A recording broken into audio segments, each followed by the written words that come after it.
প্রিয় দর্শক আসসালামু আলাইকুম।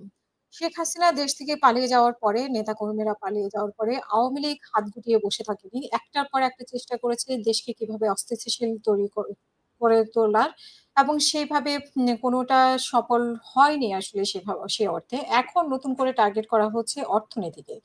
যেটা বলা হয়েছে যে স্বৈরাচার শেখ হাসিনা সহ তার শীর্ষ নেতাকর্মীরা দেশ থেকে পালানোর পর বিদেশে বসেও ষড়যন্ত্র অব্যাহত রেখেছে।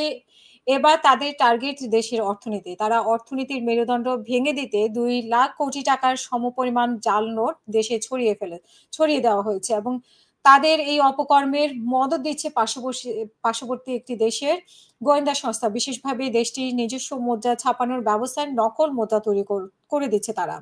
এবং এছাড়া বাংলাদেশের টাকশালে ব্যবহৃত মেশিন ও যন্ত্রাংশ ওই দেশের তৈরি এবং সেই মেশিনেও এই কাজে ব্যবহৃত হতে পারে বলে ধারণা করছেন সংশ্লিষ্টরা। বিশেষ করে জাল মুদ্রায় ব্যবহৃত কাগজ এবং বাংলাদেশের নোটের কাগজ একই হওয়ায় সন্দেহ আরো বেড়েছে। বিশাল অঙ্কের জাল নোট তৈরিতে সন্দেহভাজনদের মধ্যে আছেন টাকশালে টাকা তৈরির সাবেক ডিজাইনার সহ আওয়ামী লীগ কারিগররা। এরা গোয়েন্দাদের তত্ত্বাবধানে লম্বা সময় নিয়ে জাল টাকা ছাপিয়েছে। এই ধরনের নোট নিজস্ব গোপন নেটওয়ার্কের মাধ্যমে বাংলাদেশে ঢুকিয়ে দেওয়া হয়েছে। বুধবার কাতার ভিত্তিক একটি সংবাদ মাধ্যমের অনুসন্ধানী সাংবাদিক জুলকারনাইন সায়ের খান তার ফেসবুক আইডিতে এই সংক্রান্ত একটি পোস্ট দেন এবং এটি ভাইরাল হওয়ার পরে বাংলাদেশের আইনশৃঙ্খলা বাহিনী নড়ে চড়ে বসেছে।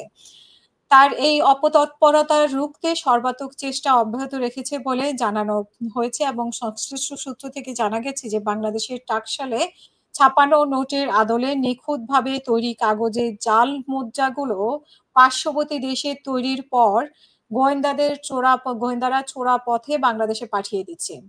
এরপর বিভিন্ন হাত ঘুরে এগুলো যাচ্ছে খুচরা বাংলাদেশের বিক্রেতাদের কাছে এবং জাল নোট তৈরি এবং দেশে পাঠানোর চক্রে গোয়েন্দাদের সঙ্গে ভারতের পলাতক আওয়ামী লীগের কিছু নেতা সরাসরি জড়িত।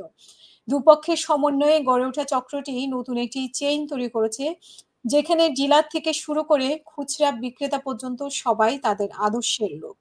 এই প্রসঙ্গে জানতে চাইলে বাংলাদেশ ব্যাংকের নির্বাহী পরিচালক ও মুখপাত্র আরিফ আরিফ হোসেন খান জানিয়েছে যে প্রায় ২,০০,০০০ কোটি টাকার জাল নোট দেশে অনুপ্রবেশের অভিযোগ সত্য হলে এটি খুবই উদ্বেগজনক। তবে এখানে বাংলাদেশ ব্যাংকের খুব বেশি কিছু করার নেই। সেজন্য আইনশৃঙ্খলা রক্ষাকারী বাহিনীকে আরো তৎপর হতে হবে। আর সাধারণ মানুষকে আ অনেক বেশি সচেতন হতে হবে। তিনি বলেন যে বর্তমানে পুরো টাকার বাজারে ছাড়া হচ্ছে না। পুরনো টাকা বাজারে ছাড়া হচ্ছে না। বাজারে শুধু নতুন টাকা দেওয়া হচ্ছে। নাম প্রকাশে অনিচ্ছুক শর্তে একজন বলেছেন যে, রাষ্ট্রীয়ভাবে কাজটি করে থাকলে এটা ঠেকানো কারো পক্ষে সম্ভব ছিল না।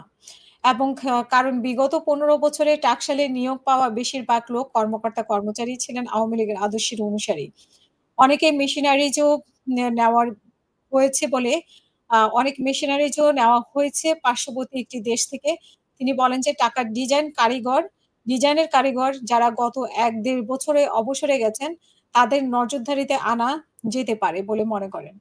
এছাড়া জুলকারনাইন সাইর আরো বলেছেন যে বাংলাদেশের অভ্যন্তরে অস্থিতিশীল পরিস্থিতি সৃষ্টির লক্ষ্যে পার্শ্ববর্তী দেশের গোয়েন্দা সংস্থার মদদে বিভিন্ন রুটে প্রায় ২,০০,০০০ কোটি টাকার সমপরিমাণ জাল নোটে প্রবেশ করানো হচ্ছে এবং এইসব টাকা কাগজে আর বাংলাদেশের নোটে ব্যবহৃত কাগজ একই হওয়ার কারণে খালি চোখে এমনকি ব্যাংকের যাচাই মেশিনেও এইসব জাল নোট চিহ্নিত করা দুরূহ এবং নিরাপত্তা সুতাসহ হলোগ্রাম প্রিন্ট সবই নিখুঁত হওয়ায় ব্যবস্থাটা আসলে এটি ধরতে খুবই সমস্যা হচ্ছে।